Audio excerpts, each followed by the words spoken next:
test this. They're going to see if they could come out on top against their SEA comrades. But here we are taking a look at EWG Cookie, the man.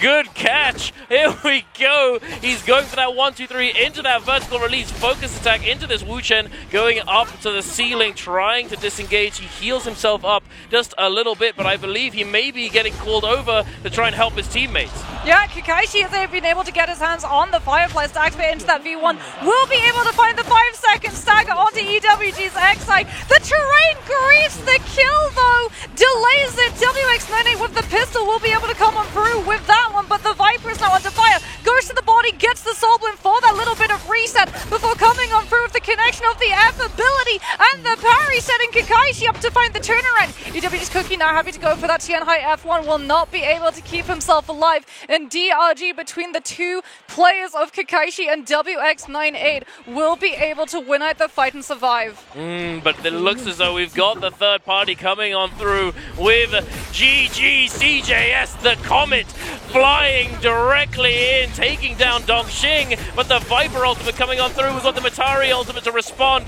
the Zai ultimate as well, pulling the trigger, sending out those chains, and absolutely shredding through DRG, who've been weakened, had been licking their wounds, and taken full advantage of by this third-party situation. Now heading over to Celestra, we have YZG and 521 posturing at each other. Potentially, we may see a fight take place here out in the open. Yeah, 521 could potentially cut over to the Forbidden Seal if they feel pressured, especially since Akame does not have that Matari ultimate to deal with CXZ's V1. However, we can see that YZG have not been able to get their ultimates other than QGG's first cast of that Tessa online. And that sort of goes back to why we saw so many of those teams in the early phases prioritize the Matari. I think they anticipated a lot of these teams running that Attack on Titan, wanted to have the Matari in the back pocket to utilize the Matari ultimate and nullify all of the threat of that Viper.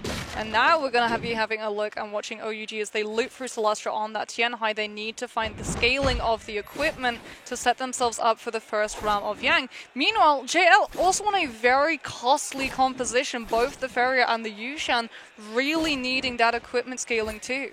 Absolutely, being able to scale up is certainly going to give them a big advantage going into the realm of Yang, which I imagine they're likely going to want to do. Heading on over to another team composition that will benefit very well from scaling up. We have CD Wolves out here just north of Sunwing's Rest. XCM has managed to get his hands on a purple katana, is going to be scaling up that ultimate damage very nicely, but it looks as though we're going to be heading over to Baudar up against 521, I believe.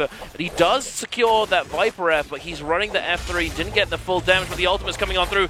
V3 coming in as well for Baudar. Oh my goodness. The Masari ultimate is going to mitigate all of that pressure, and we're going to have to teleport away using that Wu Chen to disengage and get to safety. Yeah, really good reaction from 521, seeing that it's the Viper V3, breaking behind those trees to break LOS so then Matari can activate that ultimate and get everybody out of LOS of the silence effect while the Viper can still fight through it. And off of the back of that as well, OUG have lost the opportunity that they were looking for to try and jump onto one of these teams. Now they've been able to catch on to Bowdet. They're trying to lock down you, force that Viper into throwing out that engagement opportunity before they can look for that isolation. But 521 on that sidelines looking for the third party. The King going lower and lower, receiving that Hardy Cube displacement off of the back of SS's ultimate. Will be able to get himself out of the line of fire as 521 came on through a little bit late with that Moonbane. Unfortunately for them, the team that they jump on has the Wu Chen teleport primed and ready to go, and suddenly 521 are the team stuck in the middle. They are indeed. Another thing to note is that we saw that ultimate, the ultimates get utilized early, and then turning around using that Wu Chen ultimate, Baudar immediately, they had a game plan, they ran straight to the Fireflies, and having that presence in mind, they did get attacked by OUG as we saw, but thankfully able to fend them off. They do live to fight another day. 521 unfortunately not able to get full value from this Moonbane, but perhaps may be able to still apply some pressure in this situation. Dinnerbell's been wrong though. Yes, coming in with that Moonbane, as we say. Moonbane to act as that sort of dinner bell. EWG Cookie, the sneaky monk behind the rock. I mean, so many teams have just been drawn here. Yeah. Like Fireflies to the Flame. as we're going to be having a look. Bowder trying to keep themselves in the middle of that Moonbane, hoping that it deters, but it's going to be running out in a matter of moments. They do have the Viper ultimate, they've got to use it immediately, but they're up against the Siphon composition. The Metari ultimate comes on through. You under pressure now does not have the damage reduction and gets sent absolutely packing by Okami coming on through with that Metari dash, and it's all falling apart for Bowder as 521 finally got the opportunity that they were hunting for. They did indeed, but look at what we have, Moxie. We have OUG utilizing this Moonbane peak, getting that parry there, taking the weapon and trying to disengage, not going for that follow-up, heading on over to perhaps see what's going on here between GG, TWSS, CJS is up against the corner, up against the rock, getting absolutely pelted down, does manage to utilize that ultimate, activating that F2 to try and disengage. The armor swap comes down, but oh my goodness, he almost didn't grab it, he almost didn't get it, took a little bit of damage, but he's heading right back on in. The Blistering Edge is going to do a lot of damage to that health bar. He needs to try and get a little bit of healing coming on through, but the Tesla ultimate is going to come in, and the crossbow is going to be finishing him off.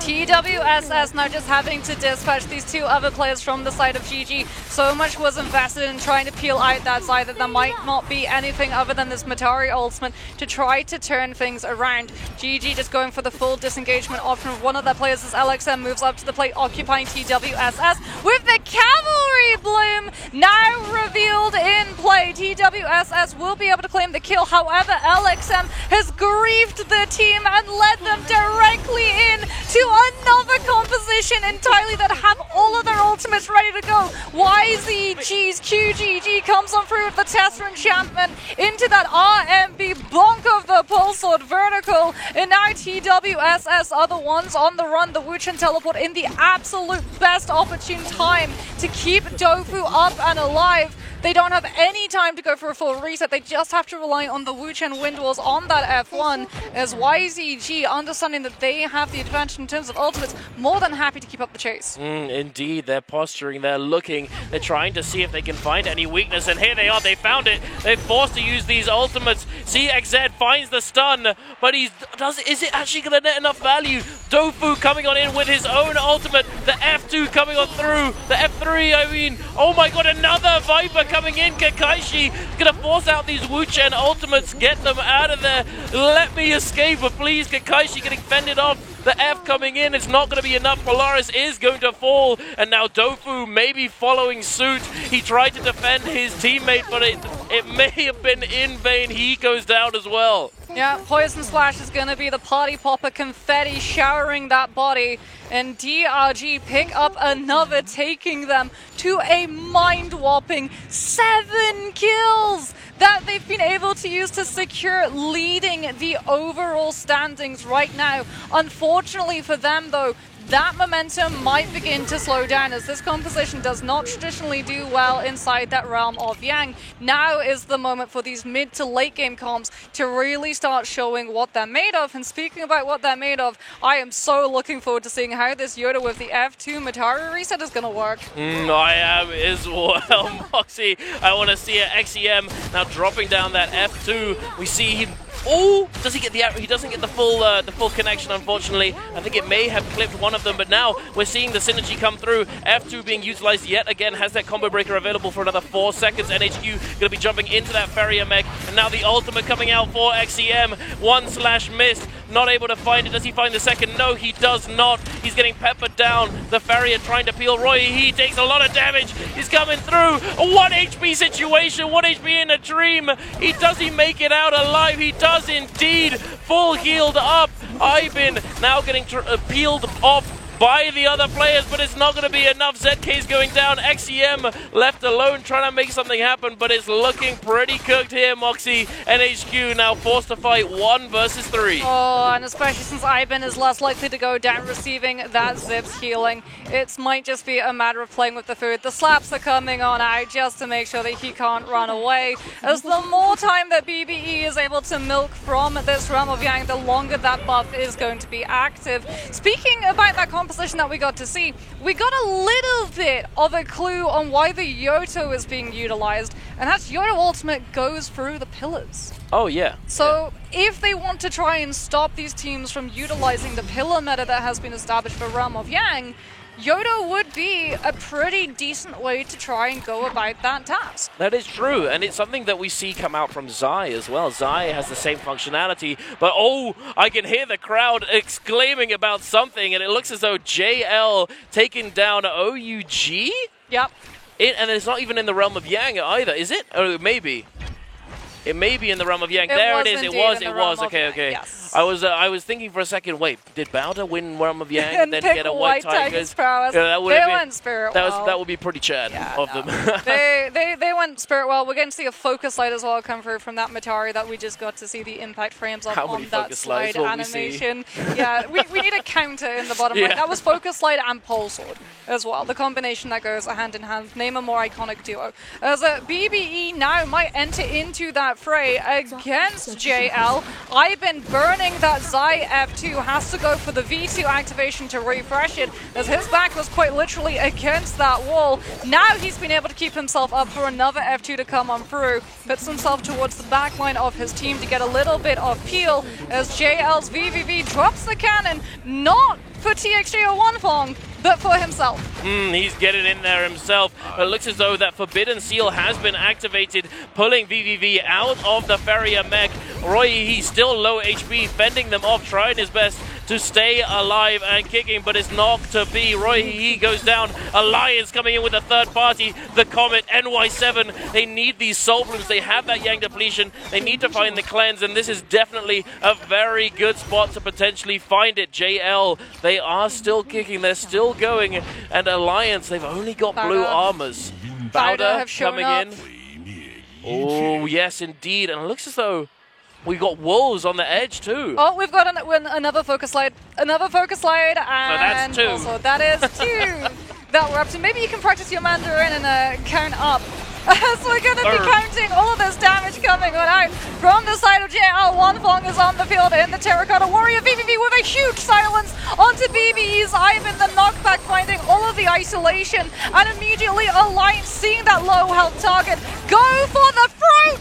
The TXJ gets there first. The Matari too fast to outrace. Oh my goodness, and Wolves exploding onto the scene as well. We saw Wanfeng go down to that F2 on the Yotohime, and I believe they may have been able to cleanse one. No, perhaps not. In fact, the Soul Bloom could have been stolen away. Now we have the Viper teams turning up. Bowder having been in the mix already, now trying to pull the trigger, but the Matari is going to be ready and waiting for that situation with the ultimate, mitigating it all. XEM, oh my goodness, explosive indeed, not only with the Yoto, but the Farrier synergy, all combined together. So much burst damage, and now they're pulling out the Yoto slashes to fend off Bowder. Not just that, they use it to cover the body.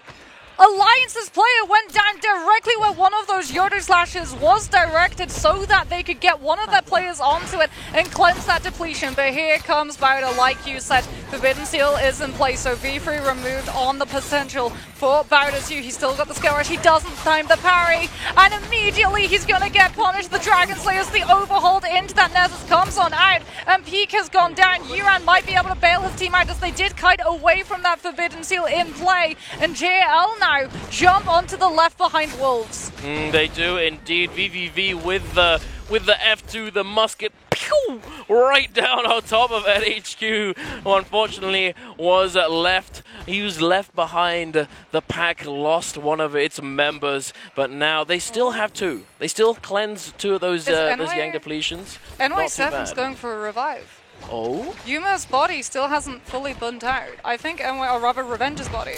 I think, looking at the mini-map and the position, he might have returned to the scene of the crime to try and find that revive. As Bowder's Hue is going to be, well, returning to the lobby. As he gets taken down by BBE's Ivan coming in through with that Zai V2. And off of that legendary scaling, that weapon is going to be doing a lot of damage on the side of that chain side. YCG also now coming in through with CXC. Doesn't utilize that Viper V1. they're going to burn the Wu-Chen teleport first because they see the amount of teams that have been drawn into taking that engagement and down the Tester ultimate. They didn't really have the means, the tools to their kit to try and stop any of the third party turning onto them instead. And we also have the Realms of Yang open and waiting for one of these teams to potentially dive in. It looks as though they may be a little bit more interested in something else. TWSS trying to find an opening onto 521. Pampy now coming out of that Zai ultimate is going to be going sky high with the Meteor. It looks as though he may be able to break away from this situation. And interestingly, we still haven't seen the team jump into the Realm of Yang. I think one of the reasons is that we still have a lot of Viper Tessa Wu-Chen compositions in play, and a lot of the teams left in the open world are on the composition designed to stop that from coming into full fruition, right? If you have a Matari, you're more than happy taking a fight against the Viper. Yeah, absolutely. And considering that we did see that Viper composition cost for the hero points go up, they must be like in the know that there are Vipers out there. You know, if there are Vipers, then we have to be careful about these Realm of Yang situations, and we have to be ready with those Matari ults. Yeah, and we're going to see TWSS now trying to chase on to 521 with that composition. Is going to be Dofu coming on through, still hasn't pulled that F3 chain shot out just yet. Shows, oh my goodness, Dreadful Wheel and Assassin's Lunge attached to that dagger. There's the F3 trying to set up the stagger for the Tessa ultimate to find the connection, and it will be able to temper down one, but the Kurumi on the circle is keeping everyone alive. Oh my goodness, the tankiness, the sustain coming in for 521. Pampy does find the parry and Dofu goes down, having not even used the ultimate there. He was kitted out with the Dagger Jade, but it's not going to be enough. Akame, though, taking a lot of damage himself, maybe in a bit of danger. The Tessa ultimate has been utilized. It is going to pop onto the Matari, but are they going to be able to follow up? No, Polaris is taking so much damage. The burn might come through, but no, they teleport away because he just goes down after it comes through, and Snack is the last man standing, and Pampy is looking to chase him down. Can he run 521 into another team? It looks actually like they're going to let him get away. They're more than happy. You can see that they still have a couple of blue armors to their name, so they want to try and figure out whether they can get some loot upgrades as OUG. The reason they're currently hiding is GG took a fight against OUG and won. Because GG have Draco Storm to their name, and OUG are already down one of their players. In fact, their Hardy just fully bled out. SS is out of the game unless his teammates can find a rebirth charm. JL also now going to be able to get their hands on Draco Storm, and all of this aggression, all of that fast-paced action is gradually going to be slowing to a little bit of a slower now pod, as all of these teams, unless they have Draco Storm, they're going to be locking their doors, they're going to be hiding, they're going to be boarding up the windows, they're not going to be popping their heads. Oh my goodness! No way! Yes! It happened! Do you have any idea how long I have been waiting for a water wheel kill in Celestra?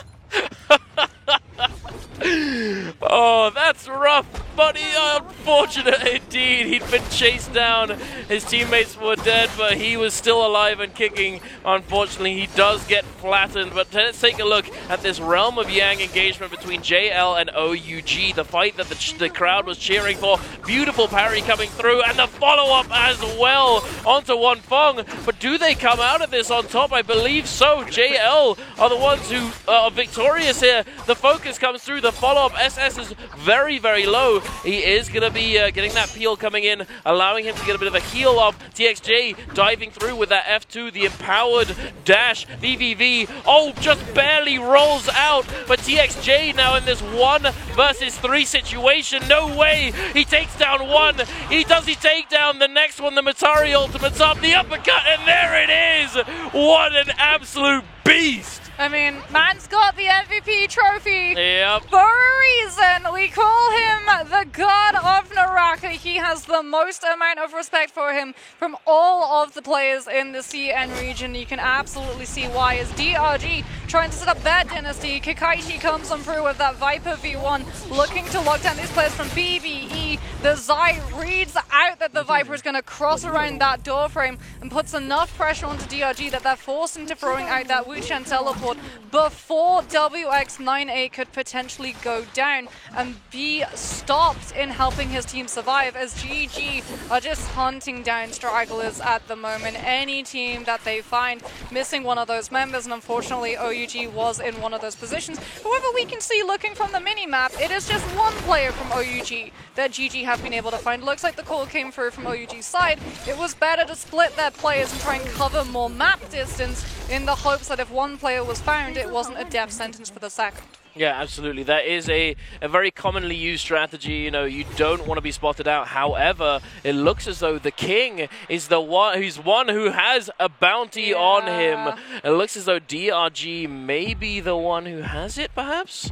Yeah. It's going up a little bit. I think it must be them, because I don't see another team that's close enough to be increasing the threat level of the bounty. But there we see in the top right has now expired, and he is now safe to potentially move away. But DRG, are they going to spot them coming? Are they going to spot him coming out of this temple? Well, they might be running into BBE for trying to take on that fight, as we're going to have a look and see how GG won their realm of Yang. NY7's POV that we're going to be following with that Zai F2 velocity on those nunchucks as well. One of your favorite soldiers, as the V2 now comes on out from that Zai sent into the chain side. GG, however, having both the Zip ultimate and the Matari ultimate in play to keep themselves sustained through all of this damage coming on out, doing a very good job of finding the isolation that they're looking for. Full just bodying down NY7 on the outskirts after having already removed Yuma from this threat, which means that they don't have the Matari to get a refresh. Oh my goodness, beautifully spaced by NY7 here. We see him like managing to make it outside, but oh, wait a second, what's going on here? okay. I thought for some it was another 1v3 situation somehow, but no, it was just them waiting it out and trying to get maximum value. But unfortunately, Alliance do fall at the hands there in the realm of Yang. It is what it is. But here, taking a look now at GG and JL, the two titans of trios at the moment, scrapping it out for this Spirit Well, trying to secure it for themselves and get their hands on that White Tiger's prowess. Yeah, traditionally the Xiphon composition hasn't had a lot of staying power when it comes to contesting those Spirit Wells, as opposed to things like the Valder and the Tianhai. But Cannonball is even more fragile. If you don't immediately get that double mech cycle, the second that you've been able to, especially with Zai, put enough pressure with the V2, getting that fire tick damage directly to the Farrier's health, as opposed to having to burn through the mech health, you could see that JL were a lot more reluctant trying to hold their ground and go up against GG. Knew that GG would be able to have a better chance of controlling that Spirit Well, and just decided to dip, hope that they would be able to disengage and cover enough space that when GG got their hands on all of that loot, plus the White Tiger's prowess, another team would be closer and they'd get turned onto instead. Because one of the problems with running a Cannonball composition when we don't traditionally see Cannonball is that it's a lot easier to be able to find which composition and team you'd currently been fighting, as opposed to some of these Viper Tessa Wuchen teams where we're seeing so many of these players, so many of these heroes. Costume changing is pretty inevitable. Plus, if you run into someone with Focus Light or even a Viper with a Pole Sword, chances are every single Viper is running that. So it's a lot harder to try and figure out who you were fighting previously. As what is this? Wolves looking for that recovery, are down Soldiers, but up all of their players. They are indeed. That is it's pretty bare inventory to say the least, but GG looking to take the initiative now. They have that White Tiger's prowess. I wanted to comment briefly is that CJS actually didn't choose to use his ultimate when they captured that. He may have actually not had it, now that I think about it. I'm not too sure, but if he did, then I think the reason why he would have done so is so that he could move faster without the Zai ultimate. Oh, if he didn't have it, then oh well. But oh my goodness, TXJ, what has occurred here? Tessa. Poison Splash ticking down. CJS gonna make it out of there. I think lose it up just a little bit, but that is very unfortunate for JL. Yeah, what happened to TXJ was he got enchanted by a Tessa ultimate in zone damage and then tracked down by a Matari. That is rough indeed. Being isolated from your team, as we can see, VVV and Wanfeng, just they were kind of over there, but just not able to help him. We did see them on the tower as well. making it so that perhaps he could kite away, but it was not the case. Yeah, potentially they also wanted to utilize that high ground where if they did get challenged, they would maybe be able to find the full drop-down juggle with something like the dual halberds, as you just managed to keep resetting your horizontal hits all the way down and get something like 6 or 7 off with how high that tower actually does go. As Moonbane coming into play, Spiritwell is going to show Mystic Might, so not the greatest of buffs, however it does still secure a double ultimate cycle, so it's in all of these players' best interests to keep an eye on which of these teams is going to be controlling it, because actually we got to see a pattern formed in the group stages where it wasn't the team that ulted first, it wasn't the team that ulted second, it was the team that ulted third that had the highest likelihood of being able to control that. Indeed. And another thing to note, actually, I think Mystic Might, considering the Vipers we have here, might actually be quite good. We might see these teams look to contest it. As you said, Mystic Might isn't the most popular. I wonder if these teams are going to value it, considering the Vipers in the lobby and the trees that are around them. It could be the case, but it's hard to say really. It's usually that Draco Storm and the Mystic Might are the most contested by far. But we shall see what unfolds here. A lot of action is taking place on that other side. Explosion after explosion. The cannon fire going across the screen, across the way. 330 taking quite a bit of damage. But we saw chunks coming down, the burst coming through. He does have that zipping ultimate ticking away, but is he going to be able to make it out of this one, Moxie? Because that's a lot of damage. Oh, that's a lot of Dreadful Whales. Something to note as well is that we haven't really seen a lot of ultimates invested on the side of the Spiritwell. Wolves are going to be coming on through now with their Farrier mech, and Donquing was waiting for that opportunity, because here comes the counterplay. That's a lot of players that are going to be stunned up by a Viper V1 into a Tessa enchantment, and XEM still inside that mech is going to be kept toasty safe inside that dome, blocking all of the range damage from coming on through, and Wolves are able to get their hands on that buff. 2 mech cycles now comes into play, and the pillar is already down. That's insane. Wolves, the kings of Spiritwell? They've done it before. They sort of started off being the strategic masters of Spiritwell, as we've seen happen time and time again in the past.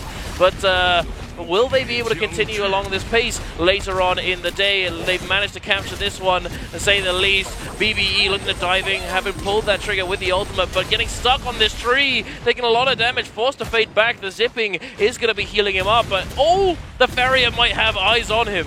Oh my goodness, the Farrier cannon shots coming through, almost immediately forcing the relocation with that Wu Chen teleportation. The question is there any place of safety?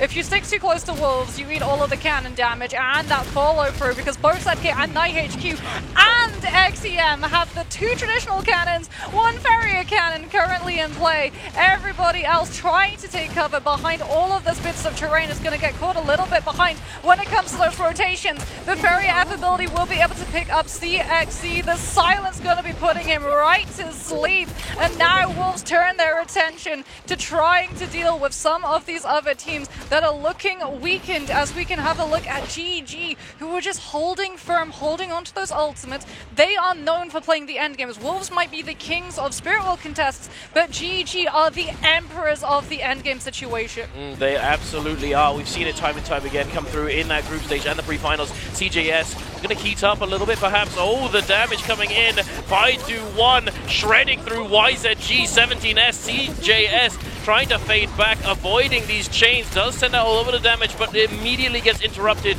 The cannon fire is coming in from right field. Are they going to be able to survive through this onslaught? The Zai knocking him down. WX98 down on the bottom, attacking his teammate. CGS going down to aid them, trying to protect his brothers in arms. Oh my goodness, it's just an absolute blender at the bottom of this cliff. Dongxing coming through, the Viper coming in. Kakaishi gets bursted down, tries to ult. No sir, CJS now diving upwards with the Meteor, chains in hand, slinging them around, no space to move. If you go down there, you are turning into minced meat. Wonfeng gets knocked into the zone, diving up into the sky, trying to find a little bit of solid ground to call home. GG now coming back into play with the last moments of CJS's Zai ultimate. Dodges the Yoda ultimate. XCM low enough, has to utilize the blades to teleport onto the high ground and take himself out of line of fire. Keeps these blades, trying to find the Cypher and knock these players into the corruption, take damage. Goes for the F2 connection.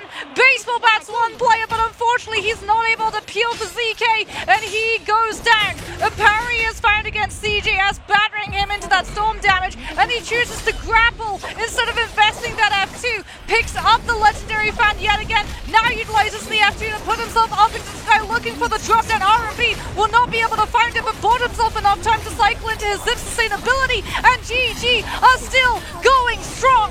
CGS with the wind gust boarding back that V2 at an absolute breakneck speed. The scale rush off of the cliffside allowing him to keep pace with all of the players in the aerial, but JL's one bomb with that health reset on the Yushin ultimate comes on through and plays absolute mischief maker with the stagger.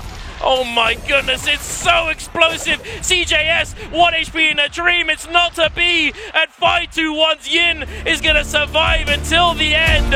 Who's coming out on top? JL and GG were neck and neck at the end of that game. Who will achieve the MVP? It is 521, the first MVP of Grand Finals Trios J-Cup. Oh my goodness, SEA taking the first game is so huge for them. Yeah, I mean 5-2-1, like BBE, TWS, they all had their time to shine in the group stages. 5-2-1 scraped into that grand final spot. And